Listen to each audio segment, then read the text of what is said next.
Hello बच्चों, तो हम मेला के बारे में पढ़ लिए हैं। अब पढ़ते हैं क्या, बिहार के प्रमुख धार्मिक और तीर्थ स्थल के बारे में पढ़ेंगे।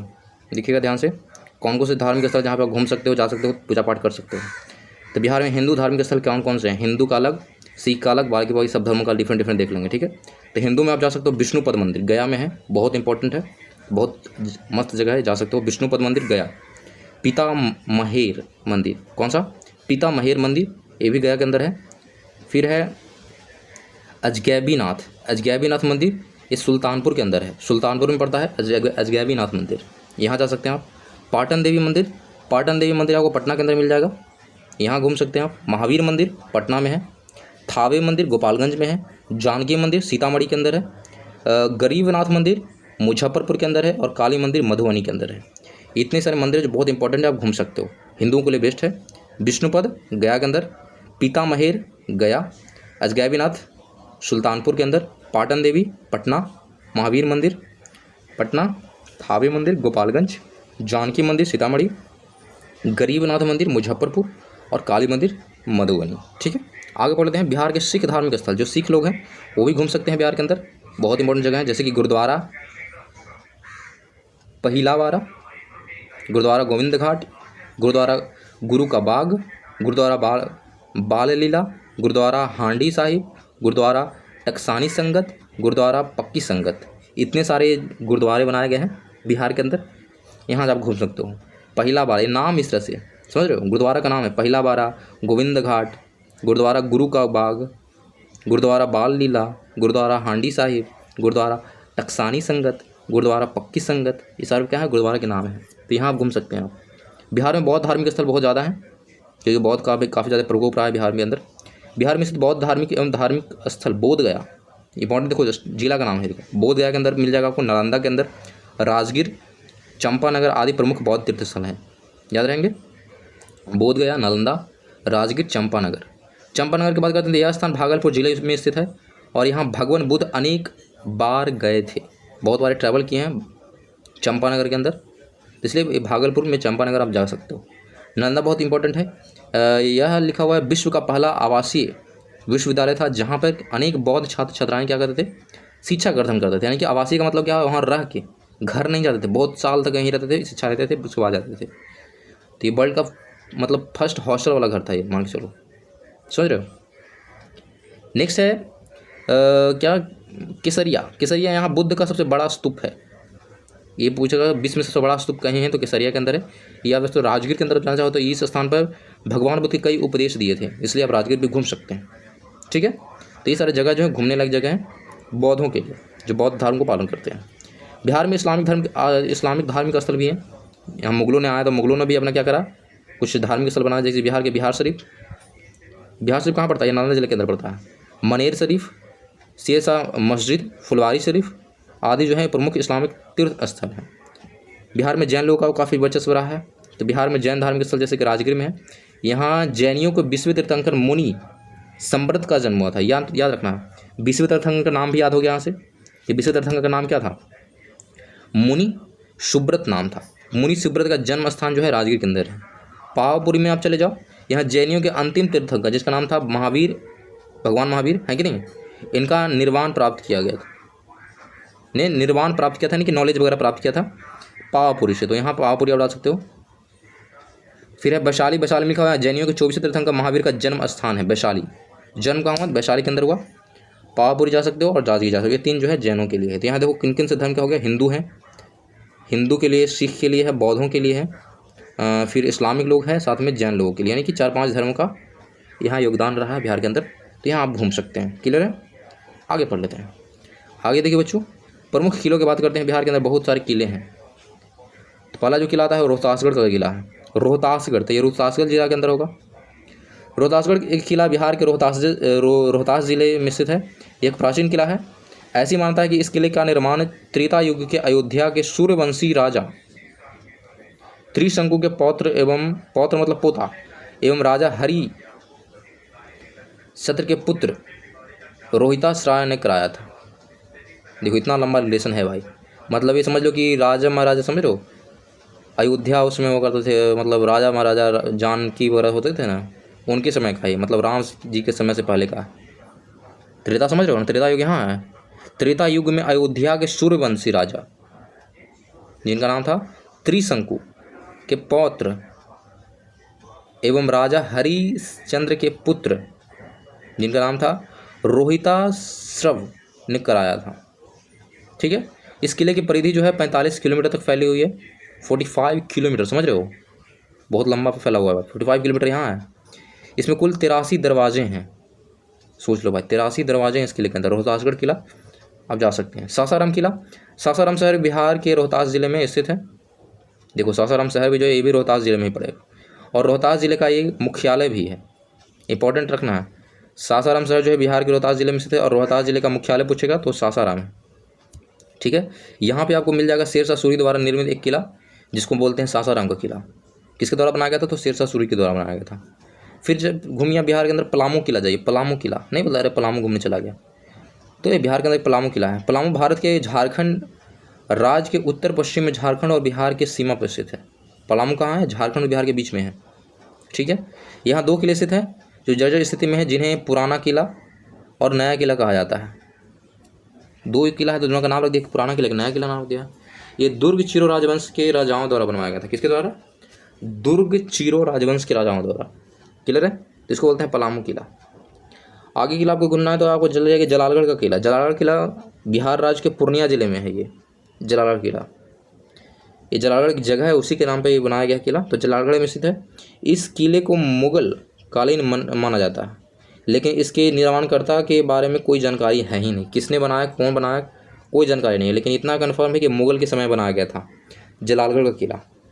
फिर आते हैं मुंगेर का किला। मुंगेर का किला भारत के बिहार राज्य के स्थित एक शहर एवं जिला है। ये तो पता है बिहार मुंगेर क्या है, मुंगेर डिस्ट्रिक्ट है बिहार के अंदर।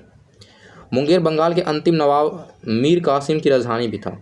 जो बंगाल का राजा था, अंतिम राजा, जिसका नाम था मीर कासी, उसका राजधानी जो था मुंगेर में ही था। और यहीं पे मीर कासिम ने गंगा नदी के किनारे एक भव्य किले का निर्माण कराया था, जो कि 1934 में आए भीषण भूकंप के क्षतिग्रस्त हो गया था, लेकिन इसका अवशेष आपको अभी भी दिखाई देगा। तो याद रखना है मुंगेर का किला कहाँ है? मुंगेर के अंदर है, जो किसके द्वारा बनाया गया था? अंतिम नवाब मीर कासिम के द्वारा बनाया गया था, जो कि बंगाल का अंतिम नवाब था, है कि नहीं। फिर आप घूम सकते हो हथुआ किला। हथुआ किला बिहार के गोपालगंज जिले में स्थित है। बस इतना ही जानकारी है। हथुआ किला कहाँ है? बिहार के गोपालगंज जिले में। तो इतने सारे किले घूम सकते हो। फिर से पढ़ दे रहा हूँ, रोहतासगढ़ जिला, सासाराम जिला, अरे जिला मैं क्यों बोल रहा हूँ, किला, सासाराम किला, पलामू किला, जलालगढ़ का किला, मुंगेर का किला और हथुआ का किला। तो ये 5-6 किले हैं जिसका नाम आप याद रखना है। आगे पढ़ लेते हैं भाई। बिहार में आए तो आगे देख लेते हैं क्या है भाई। बिहार के प्रमुख शिक्षण संस्थान देख लेते हैं। अब किला तो देख लिया, पढ़ने लिखने की चीज़ें देख लेते हैं भाई। तो देखिए क्या क्या प्रमुख शिक्षण संस्थान, उनकी स्थिति और स्थापना वर्ष भी आपको याद रखना है। ध्यान रखिएगा, याद नहीं रहे तो कोई दिक्कत नहीं है, लेकिन इतने सारे संस्थान लगभग 25 हैं इंपॉर्टेंट। तो पहला अलीगढ़ मुस्लिम यूनिवर्सिटी किशनगंज के अंदर है। अलीगढ़ मुस्लिम विश्वविद्यालय किशनगंज 2013 में बनाया गया था। आर्यभट्ट ज्ञान विश्वविद्यालय इस सन 2008 में बनाया गया था, पटना के अंदर है ये। भूपेंद्र मंडल विश्वविद्यालय मधेपुरा के अंदर है, 1992 में बनाया गया था। बिहार कृषि विश्वविद्यालय भागलपुर के अंदर है, सन 2009 में बनाया गया था। बिहार योग भारती ये मुंगेर के अंदर है, 1984 में बनाया गया था। चाणक्य राष्ट्रीय विधि विश्वविद्यालय पटना के अंदर है, 2006 में बनाया गया था। Central university of south Bihar ये बनाया गया है पटना के अंदर, सन 2006 में ही। ललित नारायण मिथिला विश्वविद्यालय ये दरभंगा में बनाया गया था, सन 1972 में बनाया गया था, 1972 में। कामेरसी संस्कृत विश्वविद्यालय दरभंगा के अंदर है, 1961 में इसको स्थापना करा गया। BR अम्बेडकर विश्वविद्यालय मुजफ्फरपुर के अंदर है। BR अम्बेडकर विश्वविद्यालय मुजफ्फरपुर 1952 ईस्वी में बनाया गया। मगध विश्वविद्यालय बोधगया के अंदर है, 1962 में बनाया गया। जयप्रकाश विश्वविद्यालय छपरा के अंदर है, सन 1990 में से बनाया गया। भारतीय प्रौद्योगिकी संस्थान जो कि पटना के अंदर है, सन 2008 में बनाया गया। महात्मा गांधी केंद्रीय विश्वविद्यालय मोतिहारी के अंदर है, सन 2015 में बनाया गया। फारसी विश्वविद्यालय पटना के अंदर है, सन 2004 में बनाया गया। फिर है नालंदा विश्वविद्यालय जो कि राजगीर के अंदर है, सन 2014 में बनाया गया। और इसी का उद्घाटन करा था अभी मोदी ने फिलहाल, ठीक है, इनॉग्रेट करा था।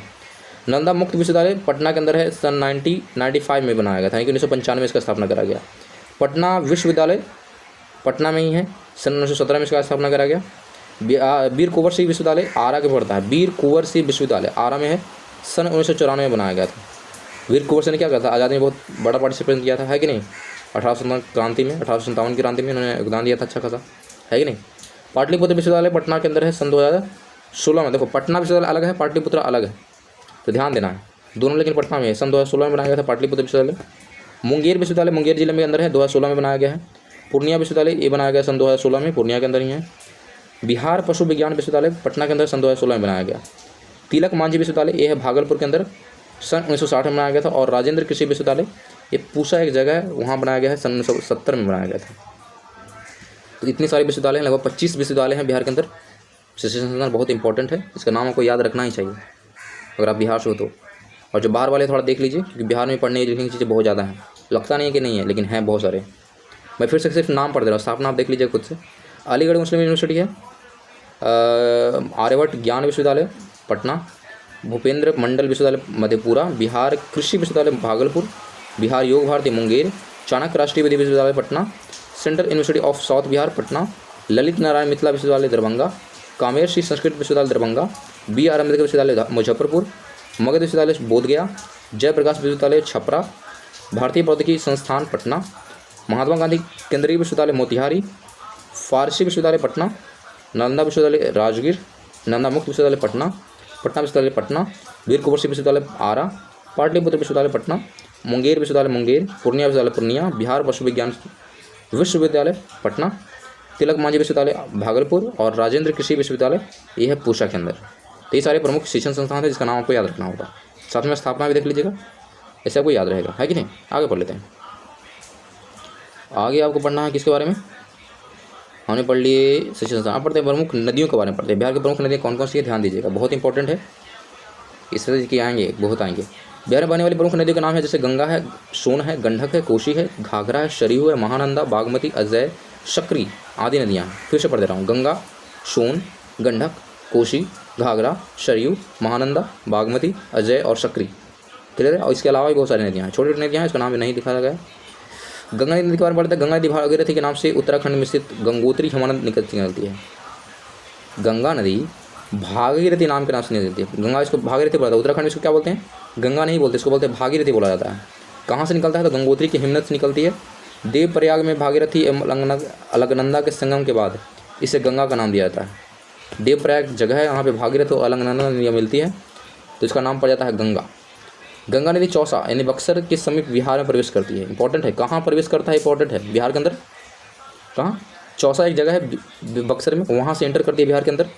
और बिहार की इस नदी की लंबाई लगभग कितना है, 445 किलोमीटर है। बिहार में कितना ट्रैवल करता है, 445 किलोमीटर, क्लियर है। और भारत में इसकी कुल लंबाई को पूछेगा तो याद रखना 2525 किलोमीटर है, 2525। नेक्स्ट लिखना है इसमें क्या, बिहार में गंगा की सहायक नदियों निम्नलिखित है। सहायक नदियाँ पढ़नी पड़ेगी, जिसकी उत्तर की ओर से मिलने वाली प्रमुख नदियाँ कौन है, घाघरा। उत्तरी बिहार मान के चलो, उत्तरी बिहार से कौन कौन सी नदियाँ मिलती हैं तो घाघरा, बागमती, कमला बलान, कमला बलान एक ही नाम है, एक ही नदी का नाम है, कमला बलान, गंडक, बूढ़ी गंडक, महानंदा, ये सारी नदियाँ मिलती है उत्तर की ओर से आगे मिलती हैं। घाघरा, बागमती, कमला बलान, गंडक, बूढ़ी गंडक और महानंदा। देख लीजिए दक्षिण की ओर से कौन सी मिलती है तो दक्षिण की ओर से मिलता है सोन नदी, कर्मनाशा रिवर, पुनपुन, घघर, फल्गु और क्यूल नदी। सोन, कर्मनाशा, पुनपुन, घघर, फल्गु और क्यूल नदी। आगे बात करते हैं सोन नदी के बारे में। सोन नदी के बारे में पढ़ते हैं। सोन नदी का उद्गम जो है अमरकंटक की पहाड़ियों से होता है, मध्य प्रदेश से होता है, याद रखना है। अमरकंटक की पहाड़ी कहाँ है, MP के अंदर है, मध्य प्रदेश से होता है। और ये रोहतास जिले से बिहार में प्रवेश करती है। कहाँ से एंटर करता है, रोहतास जिला से एंटर करेगा और पटना के समीप गंगा नदी के दाहिनी ओर जाके मिल जाता है। फिर पटना में आके क्या गंगा नदी से मिल जाएगा। फिर इसके याद रखना है गोपर कला नदी क्या है, इसके प्रमुख सहायक नदियाँ हैं। देखो सोन नदी का भी सहायक नदी है, उसका नाम याद रखना, जिसके गोपद, कनहर, उत्तरी कोयल और रिहंद, ये 4-5 नदियाँ हैं। गोपद, कनहर, उत्तरी कोयल और रिहंद नदियाँ क्या है, सहायक नदियाँ। आगे बढ़ते हैं गंडक रिवर के बारे में।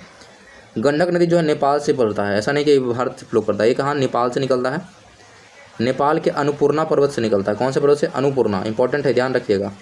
और बिहार राज्य में कहाँ, हाजीपुर से एंटर करता है, ये हाजीपुर से आधा है और क्या करता है, गंगा नदी मिल जाता है। बिहार का हाजीपुर में क्या करता है, गंगा नदी से मिलता है। गंडक की कुल लंबाई 307 किलोमीटर है और बिहार में इसकी लंबाई कितनी है, 120 किलोमीटर।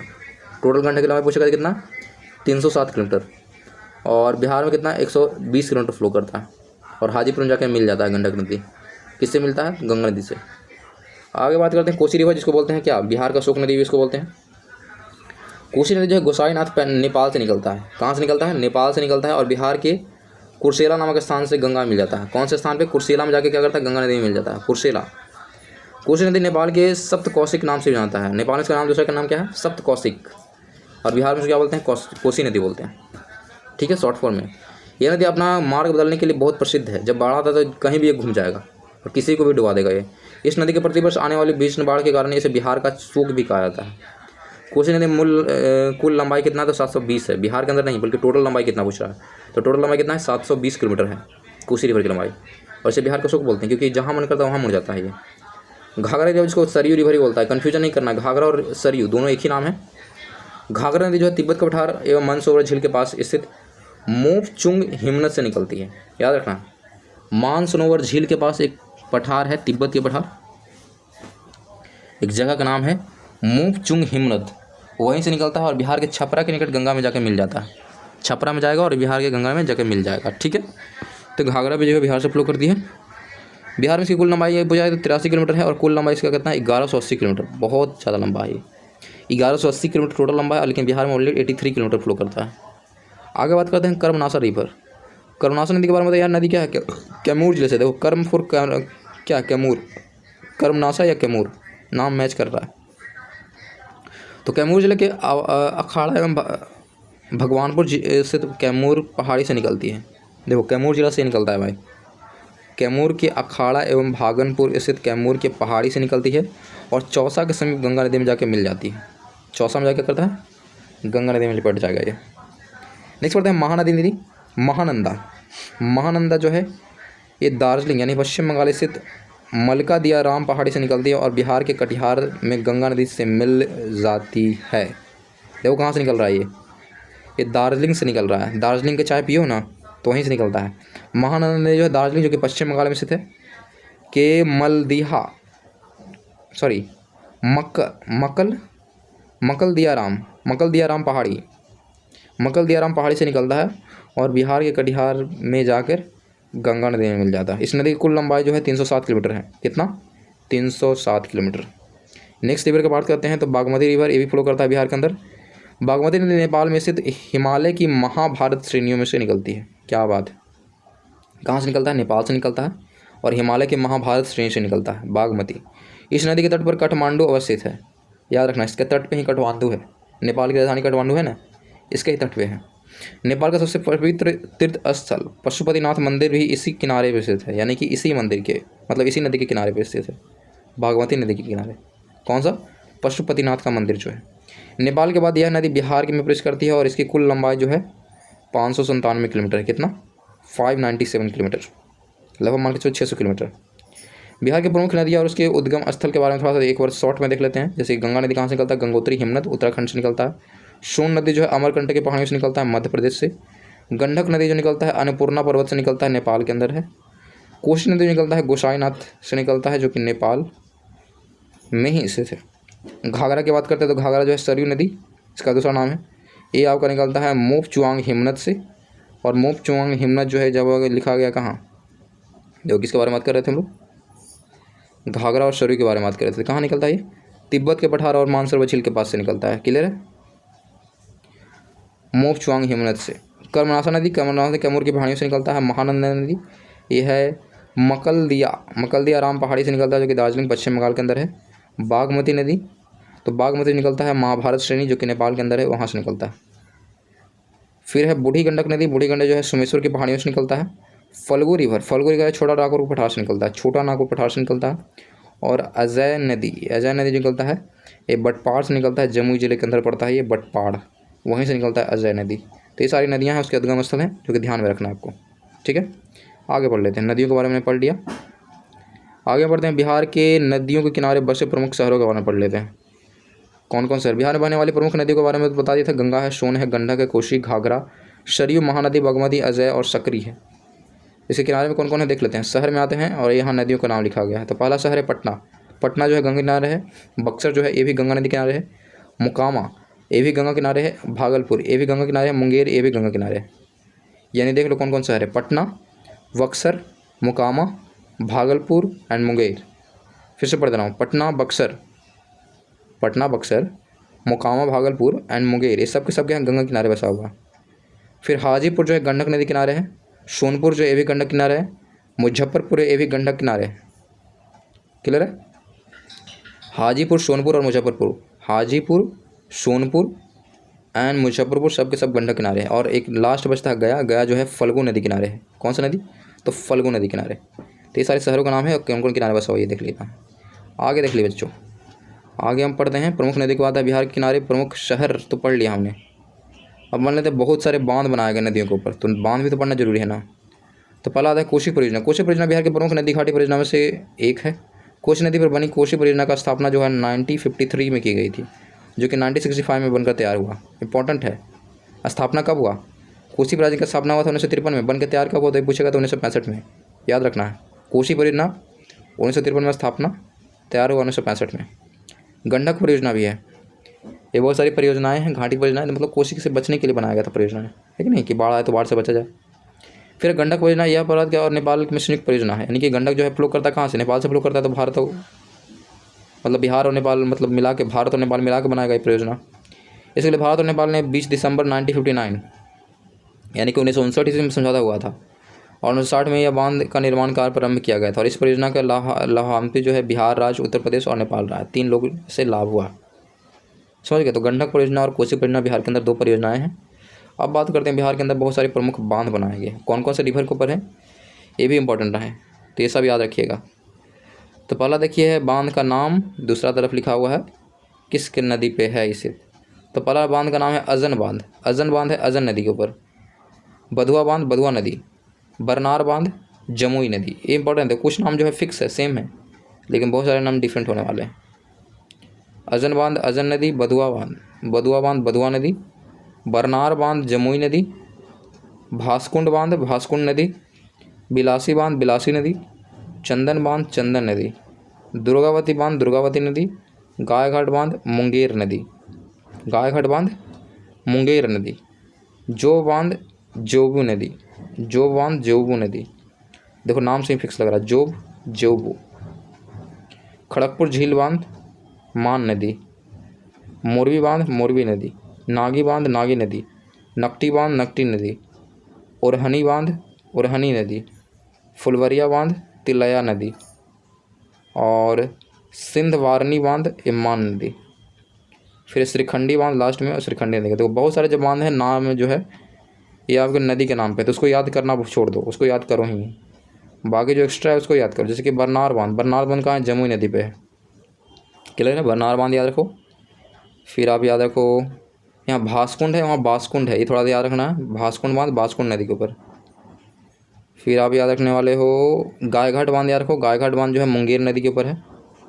फिर जोब नदी याद रखो, जोब जो है जोबू नदी पे, जोबी, थोड़ा सा नाम डिफरेंट है, याद रखो। फिर खड़गपुर झील बांध ये मान नदी पे, मान नदी पे एक और बांध है, उसका नाम है सिंधवारनी बांध। सिंधवारनी और खड़गपुर झील बांध लंबा वाला जो है वो मान नदी के ऊपर है। फिर है मोरबी, तो ये तो याद रहेगा, नागी नकटी सब याद रहेगा। और इसमें याद करने वाला है क्या? फुलवरिया बांध। फुलवरिया बांध रखना है, ये तिलया नदी के ऊपर है। कौन सा नदी पे? तिलया नदी पे फुलवरिया बांध। बस डिफरेंट है, उसको याद कर लेना। तो ये सारे बांध है बहुत सारे, उसका नाम और परियोजनाएं जो बिहार के अंदर सिर्फ 2 है, कोसी परियोजना और गंडक परियोजना। क्लियर है? आगे बढ़ते हैं। आगे हम पढ़ लेते हैं भाई जो कि लास्ट है, अब बिहार में स्थित वन्य जीव अभयारण्य और राष्ट्रीय उद्यान के बारे में पढ़ते हैं। इससे बहुत सवाल आएंगे।